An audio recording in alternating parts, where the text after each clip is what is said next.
Halo semuanya, jadi hari ini kita akan belajar mengenai bagaimana memahami kaidah empirik dan aplikasinya dalam statistika dan bagaimana kita mengerjakan soal-soalnya. Oke, silakan disimak. Oke, kaidah empirik atau biasa disebut dengan empirical rule ini adalah aturan yang ada dalam statistika.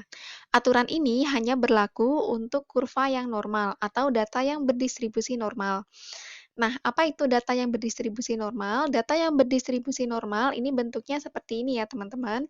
Jadi dia seperti lonceng dan dia adalah simetris antara kiri dan kanan. Nah, yang kedua adalah mu, median, dan modus ini nilainya sama persis di tengah. Nah, kalau memenuhi seperti ini namanya kurva normal atau data yang berdistribusi normal. Nah, pada kurva normal, ini nilainya antara kiri dan kanan itu penyebaran datanya sama. Jadi 50% di kiri, 50% di kanan. Nah, kaidah empirik ini adalah membagi data dengan melibatkan rata-rata dan standar deviasi. Misalkan saya ingin membagi data seperti ini. Nah, kita bisa melibatkan rata-rata dan standar deviasi. Pada bagian kiri, di sini adalah mu dikurangi standar deviasi atau simpangan baku. Nah, di sebelah kanan adalah mu ditambah standar deviasi atau simpangan baku. Nah, ini adalah simbol standar deviasi ya. Ada yang simbolnya S, jadi standar deviasi itu simbolnya ada dua. Ada yang seperti ini, sigma, sigma yang kecil. Ada yang huruf S, itu beda ya antara populasi dan sampel. Sama halnya dengan rata-rata, ada mu, ada juga X bar. Mu min standar deviasi dan mu plus standar deviasi. Nah, kita juga bisa membagi dengan mu min 2 standar deviasi, jadi yang di sebelah kanan mu plus 2 standar deviasi. Kemudian dan seterusnya mu min 3 standar deviasi sampai mu plus 3 standar deviasi. Lalu berapakah proporsinya? Nah, proporsinya ini sudah paten, yaitu kalau misalkan saya ingin membahas mengenai mu min standar deviasi sampai mu plus standar deviasi, maka prosentasenya adalah 34% di kiri, 34% di kanan. Ingat, ini adalah kurva normal yang simetris, maka prosentasenya pun pasti sama. Oke, lalu bagaimana dengan mu min 2 standar deviasi sampai mu plus 2 standar deviasi?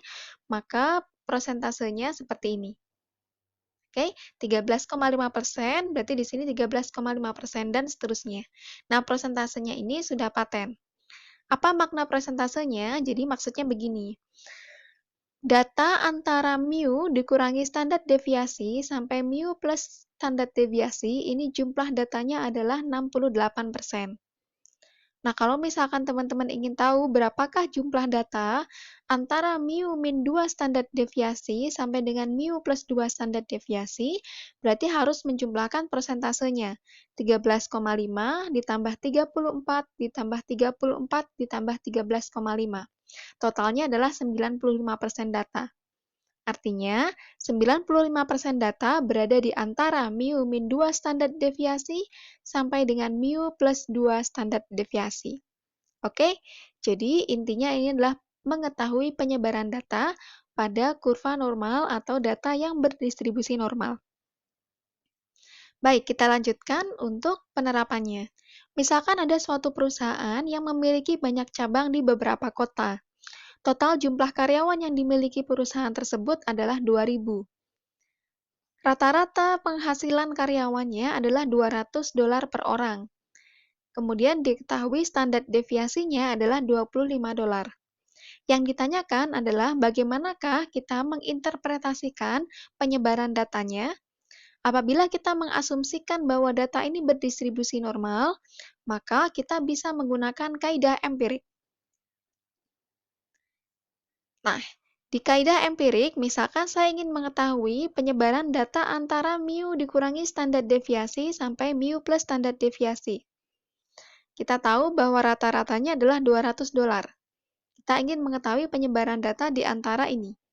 Berarti kita hitung mu-nya 200, dikurangi standar deviasinya 25, hasilnya 175. Kemudian yang mu plus standar deviasi, maka kita bisa menggunakan 200 ditambah 25 sama dengan 225. Artinya apa? Artinya bahwa kalau dari mu min standar deviasi sampai mu plus standar deviasi, itu penyebaran datanya adalah 68%. Artinya, 68% karyawan gajinya antara $175 sampai dengan $225. Karena kita menganalisis untuk yang mu min standar deviasi sampai mu plus standar deviasi. Apabila ditanyakan berapakah persis jumlah karyawan tersebut, maka kita bisa mencari tahu dengan menghitung 68% kali 2.000 karyawan. Karena pada permasalahan tadi, total karyawannya adalah 2.000. Maka kita bisa tahu bahwa kurang lebih ada 1.360 orang karyawan yang gajinya antara $175 sampai $225. Oke? Dari sini bisa dipahami kan?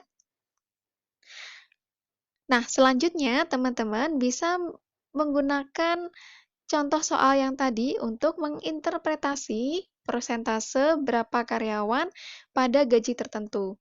Silakan dicoba untuk interpretasi pada persentase-persentase yang lain. Apakah harus selalu sama antara mu min standar deviasi sampai mu plus standar deviasi? Tidak. Jadi teman-teman bisa menganalisis, misalkan saya ingin menganalisis antara mu min 2 standar deviasi sampai mu plus 2 standar deviasi, itu boleh. Atau misalkan dianalisis antara mu min 2 standar deviasi sampai mu min standar deviasi juga boleh. Berarti kalau menganalisis dari mu min 2 standar deviasi sampai mu min standar deviasi, maka artinya 200 dikurangi 2 kali 25 sampai dengan 200 dikurangi 25. Berarti ada 13,5% karyawan yang dianalisis. Oke, mudah-mudahan dari sini mudah dipahami ya. Oke, itu tadi mengenai definisi dan penjelasan mengenai kaidah empirik atau empirical rule dalam statistika. Semoga bermanfaat dan silakan dicoba untuk menganalisis dan menginterpretasikan untuk penyebaran-penyebaran data yang lain. Selamat mencoba!